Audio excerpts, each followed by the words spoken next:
ذَلِكَ يَوْمُ الْوَعِيدِ. That is the day of the threatening promise. Al-Wa'id. وَجَاءَتْ كُلُّ نَفْسٍ مَعَهَا سَائِقٌ وَشَهِيدٌ. We saw in Surah Al-Zumar, وَسِيقَ الَّذِينَ كَفَرُوا وَسِيقَ الَّذِينَ آمَنُوا. Now we're reading, every person will have with it someone who pushes him forward, someone who herds him along, and a witness. One angel just to get you quickly through, escort you. You know how when the prisoner walks slowly, the prison guard goes, hey, move it. Like that? For the criminal, it'll be like that. And then when a VIP is being taken through a crowd, what does the security guard do? Come with me, sir. And he grabs him. Like they take the president in like security threat situations, and they grab him and that's a sa'iq.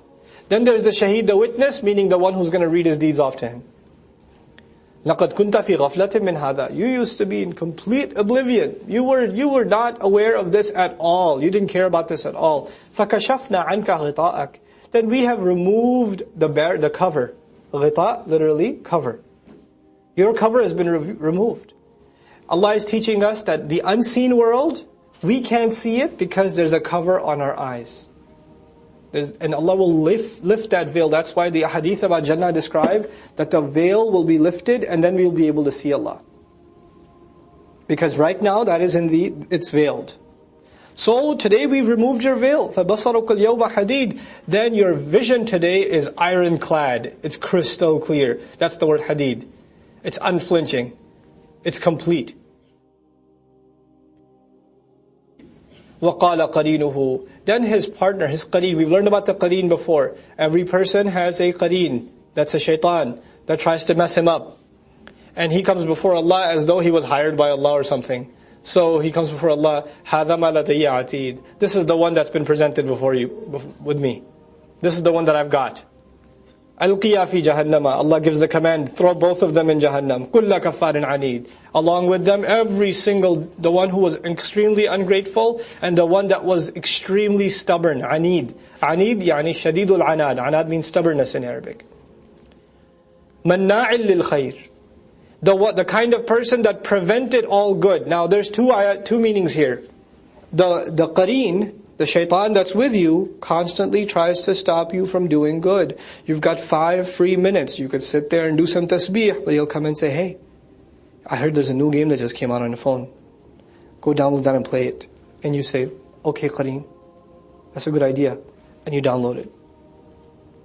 And then the moment you get up from that and it's salat time, hey, wait, you got plenty of time for salat. Relax.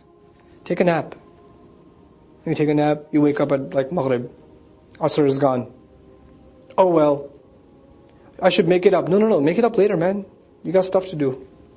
Manna'il lil khayri, keeps preventing you from doing good. The other is the one who listens to his qareen all the time, becomes a person that prevents others from doing good. He becomes the reason good doesn't happen. Mu'tadin murib. Manna'in lil khayr in the Muslim family, there are Muslim households in which the young man wants to learn something about the Qur'an, the wife wants to put the hijab on, and the husband says, no, you're not going to do that here. She wants to pray, not in this house. That's not going to happen here. I can't allow it. I've met sisters like that, they cry their heart out. I want my child to learn Qur'an, my husband says, no way. Not going to happen. Ajib. And the other side too, this is manna'in lil khayr. Preventing, over and over again, preventing any good from coming, or the good. Mu'tadin, crossing the line. Murib, always in doubt, and putting others in doubt. الَّذِي جَعَلَ مَعَ اللَّهِ إِلَهًا آخَرَ. The one who placed another God besides Allah. We know the answer to this one. Who did he place as an ilah? Himself.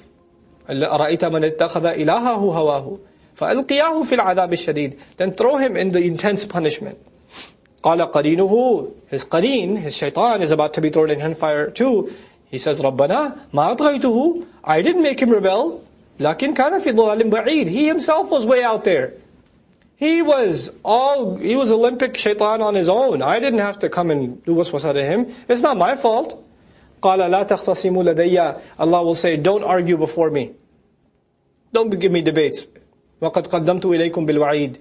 And before you, the strongest possible threat had already been issued. مَا يُبَدَّلُ الْقَوْلُ لَدَيَّ. the verdict is not going to be changed before me today. وَمَا أَنَا بِظَلَّامٍ لِلْعَبِيدِ. And I'm not the one that's doing any wrong to any slaves. يَوْمَ نَقُولُ لِجَهَنَّمْ. So now one by one, a person and his qareen, a person and his qareen, a person and his qareen are going into the hellfire, one after the other after the other. And then Allah says, we turn to Jahannam, we say to Jahannam, Halim talati? Are you full? Did you eat enough human beings and jinn yet? Have you had enough to eat? وَنَقُولُ. And it says, هَلْ مِن مَزِيد. Is there any more? Can I have some more, please? We had read before that people are so stuffed in Jahannam that when the new batch of people comes in, they say, La marhaban bihim. We don't want them here. There's no space. There's no room. La wusa'a lahum. There's no room for them. That's what marhaban also means. But now, as stuffed as it is, hellfire wants to eat more.